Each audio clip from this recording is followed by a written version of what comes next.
A10攻击机啊，其实不是一架装着机炮的飞机，而是一门插着翅膀的机炮。为什么这么说呢？因为有两个重要的细节，不知道你之前有没有注意到。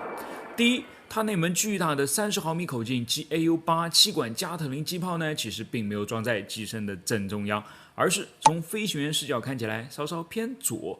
当然我们看起来呢就是稍稍偏右了啊。这是因为 GAU-8的炮管呢只会在转到9点钟的位置时才会发射。出于这个原因啊，把它整体往右挪过之后，就能让开火的那根炮管始终位于飞机的垂直中轴线上了。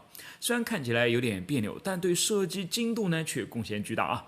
因为 GAU-8在设计时呢后坐力实在是太大了，即使稍微偏离中心一点点，也会对飞机产生一个偏航的力矩，使射出去的炮弹不再聚集成团，而是散布在一条水平线上，精度大减啊。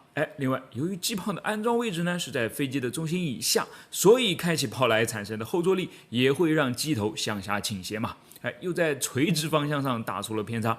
为了弥补这一点呢 ，GAU-8其实也不是水平安装的，而是向下倾斜了2度，把低头的趋势呢正好给抵消掉了。再看第二个细节，这张正面照片看起来还有什么奇怪的地方吗？